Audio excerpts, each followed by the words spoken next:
FM 89.1, Radio Universidad.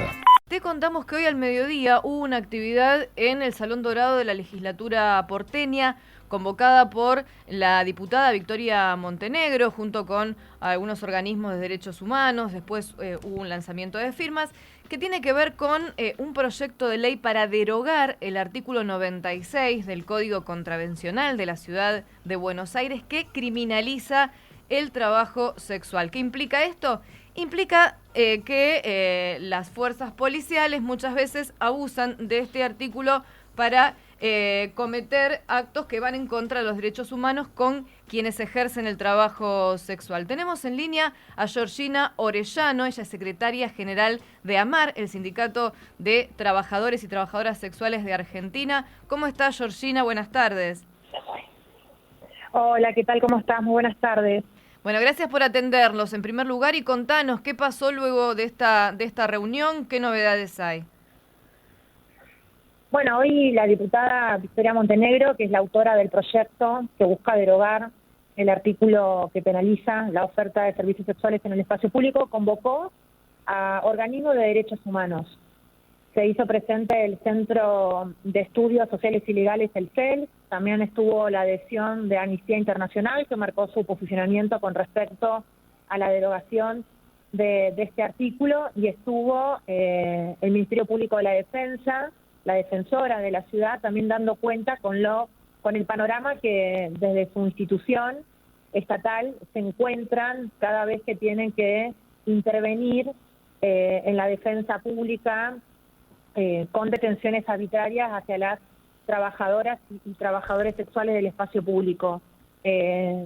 Los tres organismos dieron cuenta de que efectivamente se tiene que derogar, que hay que también convocar al Ministerio Público Fiscal, que tiene que dar cuenta de por qué el 98% de las actas en la ciudad por prostitución callejera caen, o sea, se prescriben, pero a la vez el incremento de las mismas se triplicó en comparación del año 2019 con el año pasado, que fue un año paradigmático, con cuarentena, crisis sanitaria, y aún así se triplicó en algunas comunas donde nuestras compañeras ejercen trabajo sexual.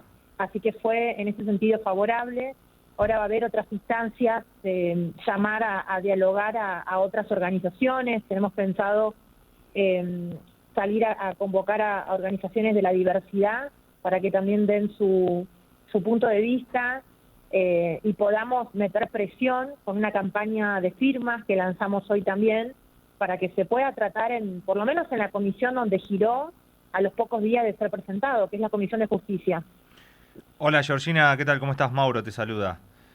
Hola, ¿qué tal? Más allá de este proyecto de derogación de este artículo, del artículo 96, ¿hay alguna otra propuesta, o algún otro proyecto también que se tenga en cuenta o que se tenga en mente para tratar también de regular toda la actividad? Nosotros veníamos trabajando a nivel nacional desde nuestro sindicato sobre un proyecto que despenalice el trabajo sexual a nivel nacional. Lo que pasa es que eso lo veníamos trabajando a fines del 2019, principios del 2020, y después con todas las consecuencias de la pandemia y la cuarentena que atravesó nuestro colectivo, la verdad que nos salimos enfocándonos en asistencia alimentaria, en asistencia integral, también dando cuenta del incremento que hubo de la violencia policial y de la represión. Es que en algunas provincias donde están vigentes aún estos códigos contravencionales, no solamente en la ciudad de Buenos Aires, sino en San Juan, Mendoza, están trabajando también las compañeras para poder derogar esta normativa, y que va en línea también con la posición que marcó el Estado, el Ejecutivo, básicamente, que hace pocos meses presentó un informe desde el Ministerio de las Mujeres, Género y Diversidad, el Ministerio de Seguridad, el Ministerio de Justicia y la Secretaría de Derechos Humanos, que es un informe que insta a la Ciudad Autónoma de Buenos Aires y también a 16 provincias restantes a que deroguen estas normativas que criminalizan la prostitución en el espacio público. Entonces, ahí vemos también ciertas señales que nos dan a nosotras cuenta de que tenemos que avanzar primero para ponerle un freno a la violencia policial y después ir por todo lo demás. Ahora, Georgina, ¿cómo está catalogado el trabajo sexual? Porque si bien no es un delito, habilita, quizás por este mismo código, no por este mismo artículo, a las detenciones, a los hostigamientos. ¿En qué situación legal están? La verdad que hay una ilegalidad. Y creo que nosotras sostenemos que producto de esa ilegalidad, de la falta de marco legal, del vacío legal que tiene nuestra actividad, es que las fuerzas de seguridad se sienten como habilitados para desplegar todo su accionar policial. En la ciudad de Buenos Aires, ejercer el trabajo sexual en la calle no es un delito, es una contravención. Y en todo caso, la contravención que te hacen es por la ostensibilidad en la forma en la que desarrollas tu trabajo, no por el trabajo en sí. Y ahí aparecen los primeros problemas, digamos, que se entiende por ostensibilidad. Según los fiscales contravencionales de la ciudad, dieron cuenta y lo siguen remarcando, que nunca esta palabra puede estar asociada, o sea, la sensibilidad, a tu portación de rostro, a la manera en que te vestís, a las señas que haces en el espacio público o a tu identidad de género. Pero como quien aplica es la policía, en este caso de la ciudad, reinterpreta la sensibilidad a su manera. Entonces, las que terminan ahí siendo más afectadas por el hostigamiento y el abuso policial, acorraladas por este código, son las compañeras migrantes, son las compañeras de colectivo travesti trans. Así que sí, la interseccionalidad, como debemos decimos. como sociedad una discusión de qué es el trabajo sexual, porque en la ciudad te dicen una cosa y después te vas, no sé, al Chaco y es una actividad no punible. Entonces no hay un marco nacional que te clarifique la actividad del trabajo sexual en nuestro país. Sí, se entiende perfectamente. Esto de la sensibilidad da lugar a muchísima subjetividad y termina, más que criminalizando el trabajo sexual, termina criminalizando la pobreza, la situación de migrantes, ¿verdad? Sí, es... las dos cosas, ¿no? Es un agravante, digamos. Trabajadora sexual, migrante, no sé, que cargues con muchos estigmas y sobre todo transites al espacio público con un cuerpo marcado por el estigma, por los prejuicios, señalado, ¿no? Por los prejuicios y el estigma, hace que permanentemente seas un sujeto sospechoso, sospechosa, que carga con una mirada criminal. Estés trabajando o no, porque sí, en muchas de las detenciones que han hecho, las trabajadoras sexuales no estaban ejerciendo trabajo sexual. Antes de la pandemia, en el 2019, detuvieron a una compañera de República Dominicana, mujer cis, a metros de la puerta del colegio donde fue a llevar a sus hijos que entraban en el turno tarde. A la 1 de la tarde a ella la detienen 1:10. Ella todo el tiempo señalaba que había dejado a sus hijos en el colegio e intentaba poder demostrar que sus hijos estaban en ese colegio y que ella estaba ahí en ese lugar porque fue a acompañarlos a que sus hijos entren al turno que le corresponde ingresar. Y aún así le hicieron un acta contravencional. Entonces, permanentemente... Sí, por portación de cuerpo. Esto de los cuerpos y los espacios públicos, claro. Hay compañeras que el año pasado, en pandemia, a metros de la fila de un comedor comunitario en el barrio de Constitución, con los tuppers en mano, fueron puestas contra la pared, requisadas, y le hicieron el artículo 205 por violación de la cuarentena. Y las compañeras estaban a metros de hacer la fila para recibir una vianda de comida. Georgina, vos hablabas recién del Ministerio de las Mujeres, Género y Diversidad. Sabemos que están trabajando con perspectiva de género, desde el feminismo y demás. También sabemos que desde el feminismo, desde los feminismos, porque no hay solamente uno, se dividen aguas con respecto al trabajo sexual. ¿Cómo se sienten ustedes en este momento, acompañadas por los movimientos? ¿Acompañadas o no? Mira, nosotros nos sentimos en el medio de una discusión que no nos pertenece a nosotras. Cuando nosotras llegamos a los encuentros nacionales de mujeres, a las asambleas feministas para poder alzar nuestra voz, ya existían dos posiciones irreconciliables con respecto a la actividad que nosotras desarrollamos, que es el abolicionismo y la posición regulacionista. Y sentimos que ese debate que han hecho durante muchos años nunca involucraron las voces de las trabajadoras sexuales. Entonces llegamos en el medio de un conflicto en el cual no nos sentimos parte, sentimos que no nos pertenece y que aparte nosotras no nos amparamos en ninguna de esas dos miradas, ni con el abolicionismo ni tampoco con la regulación. O sea, no es lo que queremos las trabajadoras sexuales. Las trabajadoras sexuales queremos otra cosa. Queremos políticas públicas, queremos la despenalización de nuestra actividad, creemos y sostenemos que hay que respetar tanto a las que nos autopercibimos como trabajadoras sexuales como también a las que quieren otra opción laboral al trabajo sexual. Y de hecho desde AMA también hacemos mucho hincapié en la cuestión del cooperativismo, de que las compañeras puedan tener elementos y herramientas si quieren salir del trabajo sexual para poder desarrollar otra actividad que pueda complementar con los ingresos económicos con los que necesita y son necesarios para sostener a su núcleo familiar.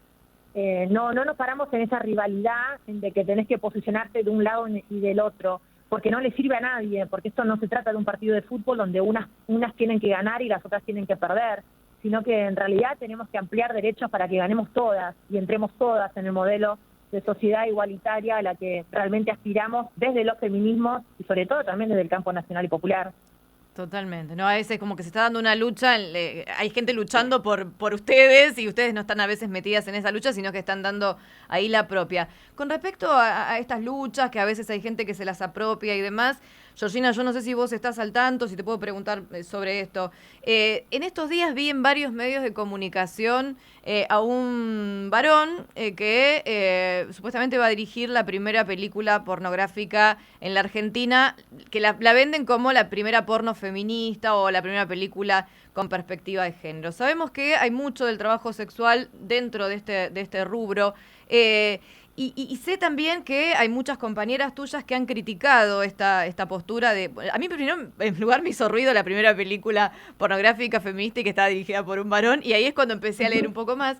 Y vi que hay muchas compañeras tuyas criticando esta postura, que en muchos medios quizás consultamos sin saber, y decimos, ay, mira, es la primera, lo llamamos y decimos, bueno, vía felicitaciones, ¿no? ¿Cuál es la realidad sobre esto? ¿Hay contenido ya pornográfico que se hace en calidad de cine desde la Argentina desde los feminismos y del trabajo sexual? Sí, por supuesto, hace mucho tiempo que las compañeras que ejercen trabajo sexual están dentro de una industria disputando hacer un mejor porno, un porno con perspectiva feminista, un porno con cuerpos que no sean hegemónicos, un cuerpo donde el placer también esté puesto en las mujeres y en las diversidades y no solamente a disposición de los varones, un porno donde entren también los cuerpos con discapacidad y diversidad funcional. Lo que pasa que, bueno, que esa disputa no la hacen a veces en solitario, es súper invisibilizada. Nosotras tenemos un montón de compañeras que tienen, ya de por sí cuentan con material del porno feminista, venden su propio material, lo tienen en circulación, o sea, no es el primero. Quizás por ahí es uno que logró pegarla con... que donde alguien te ponga el dinero, pero las compañeras desde la autogestión están haciendo un montón y hace mucho tiempo. De hecho, tenemos compañeras, digamos, que desde la autogestión venden su contenido, han sobrevivido vendiendo su contenido durante toda la pandemia donde no pudieron trabajar. Es algo que se explotó muchísimo el año pasado con la cuestión de la virtualidad, la venta de packs, la venta de videollamadas, no sé, plataformas como OnlyFans. No es algo nuevo ni que nació ayer, es algo que viene hace muchísimo tiempo y cada vez está como mucho más presente dentro de las propias trabajadoras sexuales. O sea, rechazar contratos que ya de por sí son de mucha explotación con la industria pornográfica y volcarse más a la autogestión y vender un porno autogestionado, feminista, y vuelvo a repetir, que tenga otras perspectivas, muy alejada del porno tradicional al que lamentablemente nos han tenido acostumbrados durante muchos años. Georgina, muchas gracias. Ojalá puedan mejorar sus condiciones de trabajo y ojalá, ¿no? Este también es un mensaje para los feminismos que nos escuchan, que muchas veces tienen esto de la crítica de no a la mercantilización de los cuerpos. Yo me pregunto, ¿no? En este contexto, en el contexto del capitalismo que nos invade en todas las áreas, ¿qué cuerpos no están mercantilizados hoy en día, no? Uh-huh. Sí, Georgina, totalmente. Esa es esa es una discusión que aún tenemos que saldar, ¿no? Porque le exigimos a las trabajadoras sexuales cosas que ni se exigen ellas mismas, ni tampoco le estamos exigiendo a ningún otro trabajador o trabajadora. Georgina, un abrazo, muchas gracias. Un abrazo, hasta luego. Georgina Orellano, secretaria general de AMAR, el Sindicato de Trabajadoras y Trabajadores Sexuales de Argentina. Bueno, acerca de esta reunión que hubo hoy, donde se busca derogar el artículo 96 del Código Contravencional de la Ciudad Autónoma de Buenos Aires, que criminaliza este trabajo. La verdad es que el texto habilita quizás a conductas de las fuerzas de seguridad que terminan en detenciones, en hostigamiento injusto y demás, ¿no? Y también se busca que esto se replique en otros espacios donde hay códigos y normas de este tipo, que después sabemos lo que sucede. Vamos a repasar en un ratito nada más y si podemos, ¿no? Si tenemos tiempo, sí. Algunos índices que hay de femicidios, de travesticidios y demás, muchas veces las fuerzas de seguridad involucradas, ¿no? en estos hechos. Según el Ministerio Público Fiscal de la Ciudad de Buenos Aires, hay que ver lo que marcaba recién Georgina, con respecto a la situación durante la pandemia, porque en 2019 hubo 175 contravenciones por esta supuesta infracción al artículo 96, que repetimos, ¿no? Es bastante subjetivo, hay como un gris ahí, que queda a criterio de la fuerza policial en ese momento.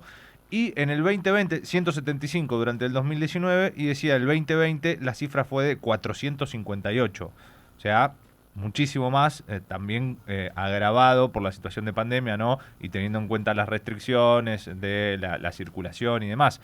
Pero es bastante elevado de un año a otro estas contravenciones realizadas por este supuesto artículo, ¿no? Ahí vemos la subjetividad, ¿no? Sí. Qué amplia que es, y quizás algunas contravenciones tenían que ver con simplemente romper con la cuarentena, romper con los horarios de circulación y demás, y no con el ejercicio del trabajo sexual, pero bueno, van detenidas por eso. Desde la Universidad Nacional de La Matanza, Radio Universidad FM 89.1. Siempre cerca.